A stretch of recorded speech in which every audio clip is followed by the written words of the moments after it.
Game number 4, parehong mainit ang nagbabakbakan ngayon sa World Women's Championship. Tan Zhongyi and Ju Wenjun ang world champion. At pagkatapos nating i-analyze ang game 4 ay isisingit ko po ulit ang aking 2 games. Nakalaro ko ulit ang aking Lodi na si Nigel Short, ang former World Championship challenger ni Garry Kasparov noon. Okay? Samahan niyo po akong pag-aralan. Nag C4 si Tan at English ang kanyang ipinang opening. Bishop B4, kakaiba kagad itong si Ju Wenjun. Ano? Ini-istorbo niya kagad ang gusto ni Tan at nag-Queen B3. Ngayon ko lang nakita to ha. Sa madalas sa pagkakataon, laging nakikita natin ang English dumidiretso ng G3, lagay ang Bishop sa G2. Pero dito, kakaiba, Queen B3. Bishop A5 umatras at nag G3. Ayan na, yan talaga mundo ng English. Hindi pwedeng walang G3, Bishop G2. Knight C6, nag E3. Ayan, dahil nga po sa sobrang kakaiba ang kanilang laban ay nagkaroon kagad ng novelty. Ang naitala pa, isang tira na lang, Knight F3. Pero E3 ang novelty. Ang purpose niyan para mapigilan ang lundag ng knight sa D4 na makakaistorbo sa reyna at yung knight sa G1 sa E2 ide-develop pagka ganyan ang forma. Knight GE7, knight GE2, castling din at nag A6, D4. Ayan, okay, syempre kailangang i-build ang center at nag D5 din naman. Parang 1 pawn down na. Dami ng puti dyan ah. Capture. Bishop E3. Ayan. Ano ang ibig sabihin halimbawang capturein ang pawn sa D5? Iti-takes. May knight B4. Malalim. Lalim pala nun. Lalim ha. Halimbawa, sige, iuwi natin. Bishop E6. Iuwi uli natin. Rook E8. Malalim. Kumbaga, ang kapalit ng isang pawn ay iba yung paglabas ng mga developments. Grabe, nakits pa ni world champion. Tindi ah. Lalim nun. Parang takot ako magbigay ng po ng ganun ah. O, knight B4 talaga tira eh. O kaya, yan ang mga bagay na ipinagtataka natin sa mga gantong high class player mga kamatsas. No? Nagpa 1 pawn down eh. Pero, hindi naman kinuha kagad. Nag-bishop E3 lang si Tan. At ayun, kinapture na yung knight. Kinapture din. Nag-knight A5. Istorbo muna sa queen. Paalis sa nakatutok sa D5 eh. Queen B4. At bumalik uli ang knight. Threat. Queen C5. Tinabihan ng pawn. B6. Queen A3. Ayan. Yung mga ganitong diskarte mga kamatsas. Kasi syempre world championship long game ang labanan. Kaya mahalata natin na napakalalim ng mga diskarte. Kaya ito pinatulak kasi yan po ay may kinalaman yan sa diagonal. Medyo malayo lang talaga pero may kinalaman yan. Bishop E6, Rook AC1, Knight F5, tineret ang pawn, pressure sa bishop. Bishop F4, ayun, nasobrahan na talaga ng lalim si Tan. At nalalima na talaga, nalula ang computer engine, hindi niya naintindihan ang Bishop F4. Dapat daw ay Knight E2, simpleng depensahan, may threat pa sa knight. Ang continuation, magda-knight A5 tapos dahil lulundag ang knight sa C4, ibi-B3 para di makalundag. Okay. Balik tayo mga kamatsas, pero nag-bishop F4, natakam si world champ. Bakit kaya pinakain ng 10? Oh. Sabay nag-rook FD1, may mga pabitin sila eh. Oh, na kapag umalis ang knight, bawi din naman sa pawn D5. Nag-knight B5. Ayun. Okay. Dahil sa pagka-pressure ni world champ ay hindi na rin niya parang nalito na rin sa knight B5. Dapat daw ang tira ay queen F6. Tapos, ito matindi king H1. Ang continuation. Kasi pag kumapture doon, baka mamaya may mga check dyan. O capture sabay check E2. Kaya king H1. Malalim. Talagang grabe na ang computer sa panahon ngayon, mga kamatsas. Ang tindi ng mga nakikita. Malayo. Takes. Okay. Libre man ang knight, hindi pwede. Iwas muna. Knight E7. Okay. Ayun, nabawi din. May rook takes A2. Bishop C7, okay, lagpak din yung pawn B6, Queen A8, Bishop D6, ayun lang. Dapat daw dito ay Queen takes B6. Okay, tapos, oo nga, no, itulak-tulak yung pawn paunti-unti. O kasi bishop pair yan eh, slightly better for white. Pero, nag-bishop D6, pressure sa knight, Rook A5 nakita ni Ju Wenjun ang pinaka tamang tira. Queen B4, Rook A4 talaga oh. Queen B3, Rook A7 dinipensahan. Okay, Rook C7. O, teka muna mga kamatyas, baka mapatanong kayo, coach, ba't ayaw capturein ang pawn sa B6? May knight C8. Ido-double at pag nakuha ito, pantay lang ang pawn. So, equal-equal lang. Okay? Kaya ginawa, nag-Rook C7 muna. Talagang si Tan ay nag-i-insert ng complications. Takes, at nag-Queen C6. Kinapture na, and nag-Queen C2. Ayan. Sa side ng endgame, kapag kasi kinapture ito, capture, medyo nakakailang at nakakatakot. Baka mamaya maka-Bishop C5, tapos B4, B5, maigapang ng paunti-unti yung pawn. Yan, usually, nako kung kakayanin ng black yung nerve ng bishop pair, di ba? Kaka-pressure yan, daming tusok ang aabutin yan. Queen C2, Bishop F3, okay, depensa muna. At nag-Bishop F5, Bishop F4, Bishop E4, okay, kaya bumalik po ito.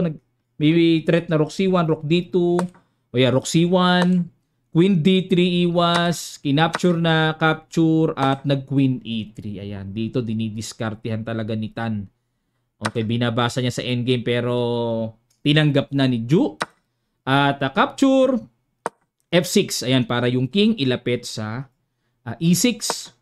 Rook C7 ulit, Knight F5. Okay, na pressure pero bad move daw. Dapat ay Knight G6. Yun nga lang ang nakakailang sa Knight G6, baka matirahan ng F4 na tipong parang pilay na pilay naman yung Knight, parang walang lulundagan, di ba? Kaya sa F5 siya nagpunta, parang maraming pupuntahan pero hindi rin pala, no? Bishop C5, Rook D8 at nag-King F1 na yun para madali ang paglapit sa pass pawn. Knight D6, B4. Okay, Knight E4, Bishop B6, umiwas muna. Ano kayang tira doon? King E2 lang. Oh. Pag kinapture ito, B takes C5. Ayan. Tingnan nyo po yung evaluation bar. Oh. Winning for white kasi yung king madali pong malalapitan yung pawn tapos may discard yan ng paunti-unti. O pagka ganyan ha, rook and pawn ending, winning for white yan. Tapos yung rook nasa 7th rank pa. Kaya malakas. O balik tayo sa Bishop B6. Nag-rook B8, Bishop A5, depensa muna at nag-rook B5. Okay, depensa na rin sa D5.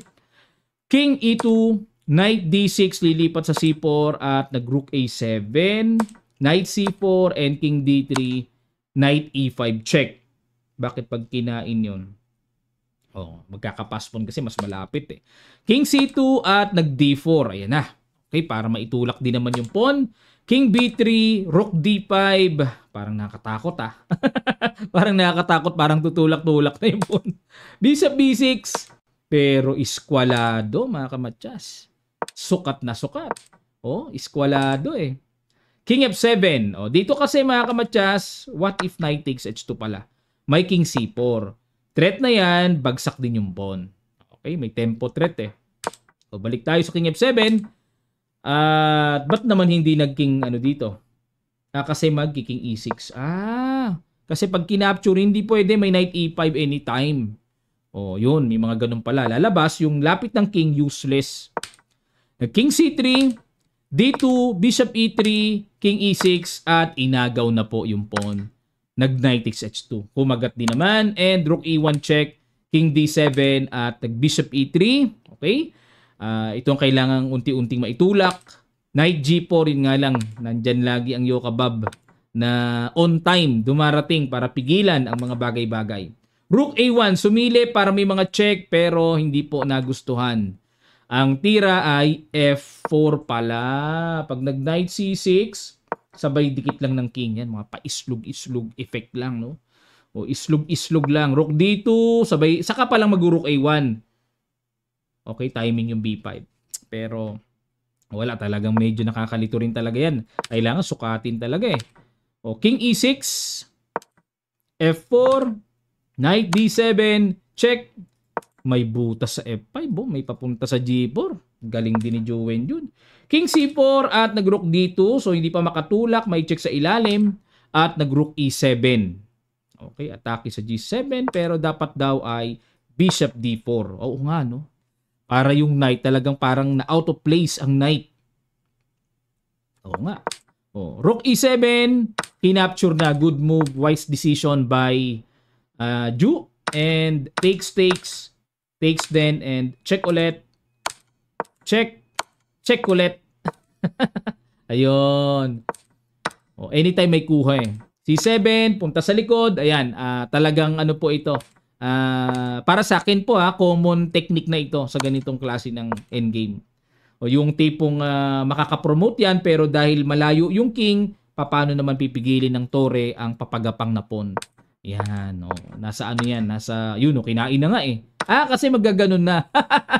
Oo nga pala, obligado ng kainin. O kasi usually pinapaganon muna yan, papapromote doon, dulon-dulo, sabay tulak ang pawn. O pero this time kailangan capturein na talaga. Takes at nag-push pawn. Ayun, talagang walang magawa yung white king dyan. Push. Pag-promote na, okay, check doon. Di makadikit yung king. Ayun, kinain na lang. Kasi magpo-promote na rin naman na. Okay, so napakaganda ng laban nila. It's a 80 moves game. And tingnan nyo naman, king at king na lang. So talagang binigay nila yung buong boost ng effort ng energy nila para magkapisakan. Kaso wala talaga, natabla. Ngayon naman mga kamatsas, nung nakaraan ay in-upload ko or inanalyze natin ng konti yung game ko kay Legendary Nigel Short. At nakachamba po tayo ng mabilis lang na ilang moves lang yun kasi na-blunder siya. Ngayon naman, nasundan pa ng 2 games mga kamatsas. Pag-aralan natin. Nasundan uli ng white ako. Ayan. At mamaya, black naman ako. Ayan. Naulit yung laro namin eh. Capture. Naulit. G5. Bishop G7. Bishop C4. At nag-D6. Castling. H6 ulit, G3, at nag-Bishop H3 ulit, Rook F2, Queen D7. Tapos, ano nga bang kinapture? Last time iba tinira niya. Ano nga ba tinira niya last time? Basta naka-Queen F6 siya, di ba? Yung sandali lang siya. Pero ngayon kasi nag-Queen D7 na eh. Iba ang diskarte. Ayan Nobility pa yung Queen D7 niya. G4 ang old line. Okay. Capture. So, nakita ko naman kung check siya, King H1 lang ako. G4. Ayan, pag umalis yung knight. Parang naalala ko ito. Parang naalala ko to na sa analysis lang na kapag ganito ginawa, sabi ko, handa kong ibigay ang knight tapos yung po, didepensahan ko lang. Ayun na nga ang ginawa ko. Naalala ko to nung inanalyze natin yung unang laro namin. Pinakapture ko yung knight tapos capture. So may bitin doon. Ito na nga po yung puro tapang lang yata si Coach. Puro tapang. Medyo ang sama ng evaluation bar. Lamang kagad si Short. Pinagka-capture, castling queenside. And nag-bishop E3 ako. Okay, so pressure dahil doon nag-castling sa queenside eh. King B8 at nag-A4 at nag-knight F6. Nag-A5 ako. Yun. Okay na pala ako. King F1 lang sana. Wala eh. Hirap pag quality down na medyo kulang sa compensation. Nag-A6. B4. Gusto ko kasing bombahin eh para mabuksan eh. At nag-rook G8. Ayan. Nakita ko dito lulundag na yung knight niya. Mababawasan na yung bishop ko. Mauobligang mabawasan eh. Kaya ang ginawa ko, nag-King E1 muna ako. Yan, para iwas sa ayoko nang mabawasan ng pyesa ko pa. Nag C6 para hindi makatulak ng B5 at yun nga lang, hindi pa rin gusto ng computer, dapat daw D5. Yan ang accurate. Okay, counter pala dyan. Pero nag C6, Bishop F2. Ang idea ko dito, mag-Queen E3, papasok ako. Nag D5, yun lang. Okay. Rook D1. Meron ba akong, parang feeling ko kasi may mga ganun eh, no? Parang pwede nang ipin yun ah. O tama na may Rook D1 ko sa computer engine. Knight G4 mga kamatsas. Ayun, nag-blunder ratio si Nigel. Oh, nakabawi-bawi na ako. Umangat na evaluation bar ko. Oh. Kaso nag-bishop G3 ako. Ito lang pala, capture lang pala. Pag nag-rook takes G4, sabi bishop G3, sundot. Obligado nang kumapture dyan kasi kakapturing ko na yung tore o kaya yung knight with check pa. Grabacious mga kamatsas, sinasayang ko dito. Kung ito naman ang ipang capture, may check at halimbawa Queen C7, iharang na lang. Ay hindi eh, may capture ako sabay check eh, kuha yun eh.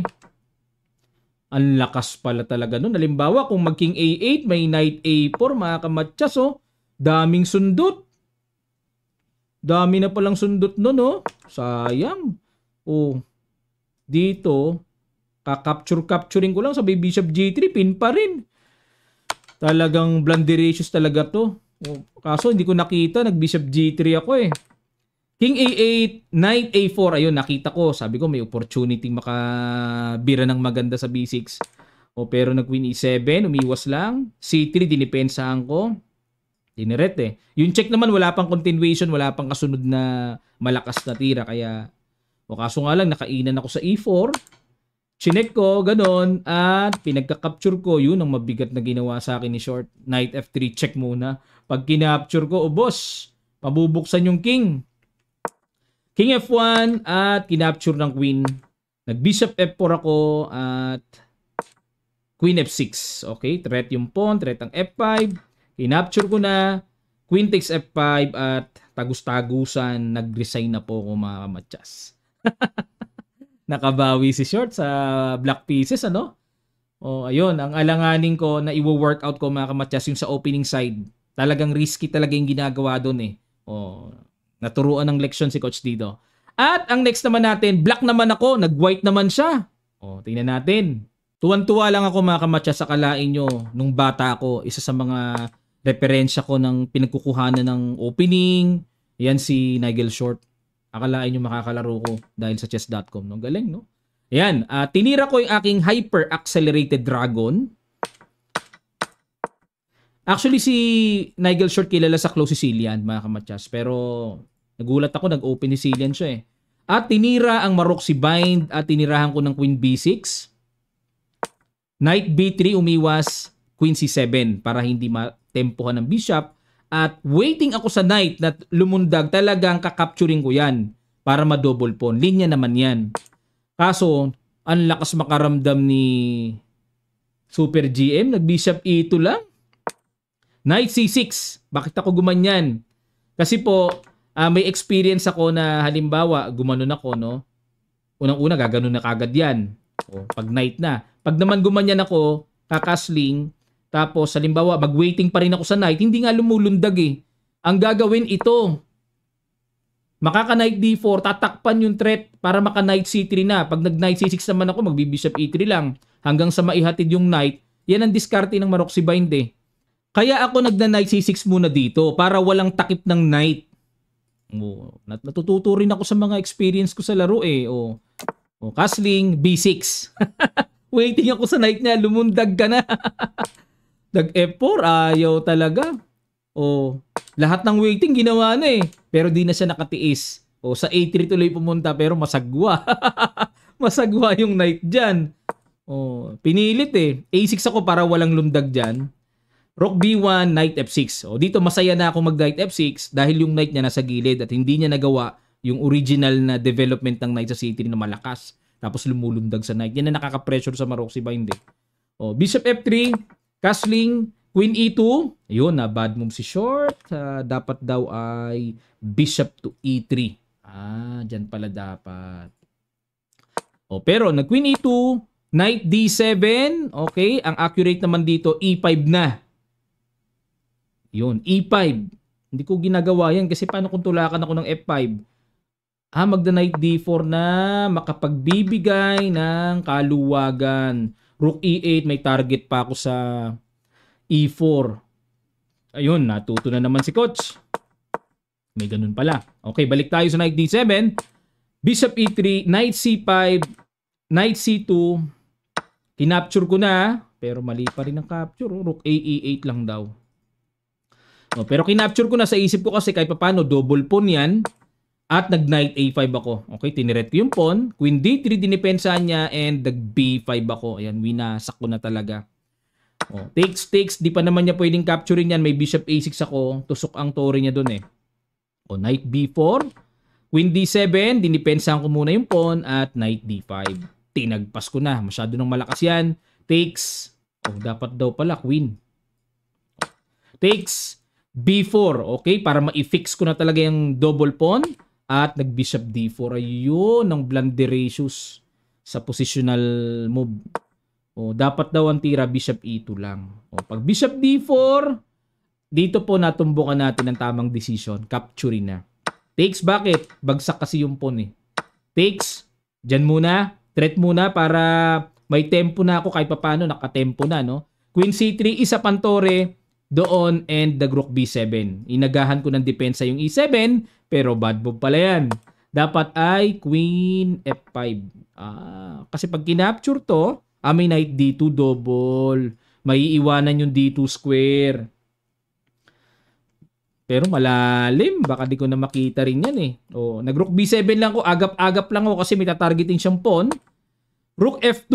Inagapan niya din ng depensa. Pero dapat daw ang tira is F5 na. Pag kinapture ng queen, bishop to E2. Yun. Kumbaga dito, makakapanggulo-gulo ang puti. Kahit paano, bukas ang F-file. Balik tayo mga kamatsas. Ang ginawa niya, rook F2. Rook B8 na ako. Talagang ready na ako. Papakawalan ko na yung knight ko. Gusto ko i-pressure yung weak B pawn. Nag-H3, pasingaw muna siya sa back rank. At nag-knight C5 na ako. Rook D2. Ayun, another bad move. Kung sa bagay, pressure na rin po sa oras. Lamang ako sa oras eh. Dapat daw ang tira bishop D1. Pero I believe lamang na rin talaga ako dito. Grabe tore ko. Tapos yung knight ko mas malakas sa bishop niya eh. Rook D2. Ayun, rook B3. At nag-queen F5. Saka ko palang tinira yon. Double threat. Rook D1. At kinapture ko na nakipagsabayan ng capture. Pero bagsak yung pawn B2. Ha? Mali pala yun? Ang tamang tira ito. Ganun pala. Threat ang queen. Pag nag-queen C7, rook B E8. Ay nako. Ay oo, may check doon. Wala na. Galing ano, simple lang pero yan ang tira talaga. Oo nga, bilis. May check na eh, may back rank siya eh. Walang solusyon. Kasi pag umalis ang tore, halimbawa gumanyan, kahit capturing ko na lang to, bagsak yung tore. Ganon. Hindi pala, check muna. Mamatchas pala siya. Rook F1 capture matchas. Ay, sugswang pala puti dito. Di ko napansin yung rook E3. Ang ginawa ko, nagmadali ako. Yan lang naabot natin eh. Capture, rook D4. At the queen E5. Takes. Ang bilis pala ng panalo ko doon. Ang hinayang ako doon. Knight D7. Ayun, sinundan niya ako ng sinundan. Nako, talagang pag mga magagaling talaga mga kamatyas. Hindi ka lulubayan ng pagod. Mapapagod ka talaga eh. Nag G4, bad move. Dapat daw ay bishop D5. Hindi ko pwedeng capturein kasi may bishop takes. Oo nga, threat na Tapos persado kong capturing yan, capture, tapos rook B1 check, king H2 and king F8. Ayan. Pero evaluation bar, equal mga kamatyas. Equal. Pero dahil sa ginawang G4, G5, mali pa rin. Rook B3 pala tira. At E4 na. E4 na ang tira para walang bishop D5. Pero G5 ko para mapigilan ko yung G5 push niya. Rook E7, tiniret ito at nag-rook B6. Ayun na. Nag-H6 muna ako, depensa. Total, wala rin naman. Di rin naman niya masisave yung pawn sa D6. Capture ko. At dito mga kamatsas, 9 seconds na lang siya eh. Pagka-capture ko dito, wala na eh. Kumbaga parang siguro tansyado na niya na di niya kakayanin yung paikot-ikutan ko yan eh kasi oras din eh. 'Di ba? Tapos mas may play yung position ko kasi yung knight ko pwede kong i-transfer doon sa F4, ma-threat yan tapos check ako. Sa isang banda sa ganyang dying seconds, winning ang black diyan. Naalala ko tuloy yung nagsabi ng ng quotation na ang Knight ay napakagandang pyesa sa blitz game. Kasi unpredictable yung mga lundag niyan. Bishop, kitang-kita, marereflect mo kagad pagka mabilisan Nasa light square lang or nasa dark square, di ba? Ang Knight, daming lundag niya, no? Isa sa nakikita ko dito, ma-maneuver ko yung Knight ko, daling ko muna dito, pressure yan, tapos Rook B3, atakihin ko, ganun-ganon, maubos talaga oras niya. 9 seconds versus 26 seconds pa ako. Hindi na tumira si Nigel Short, nagpa-flag down na po. Ayun. Nakakatuwa, no? Ako po'y masayang-masaya pagka nakakalaro ko yung mga dating players sa dati nababasa ko lang sa libro, nagagamit ko lang referensya. Galing na galing ako dati nung bata ko. Ayan, no? Yung mga susunod ko pang games, meron pa si David Howell, nakalaro ko din mga kamatyas. Si Ginger GM. Si Elias Mirin. Ayun, Naroditsky, nakalaro ko din mga kamatyas. Siguro po, insert ko na lang, singit-singit ko na lang sa mga susunod. Maraming salamat mga kamatyas. Sana po natuto kayo. Ano man ang inyong saloobin, komento, lapag nyo lang sa comment section below. Ang inyong munting comments ay nakakapagpa-promote ng ating video. Nakakatulong po yan mga kamatyas. At lambing ulit, pag may lumabas na kahit isang ads lang, paran nyo lang po hanggang dulo, malaking tulong nyo na kay Coach yan. Maraming salamat, magkita-kita pa tayo sa mga susunod pang chess updates.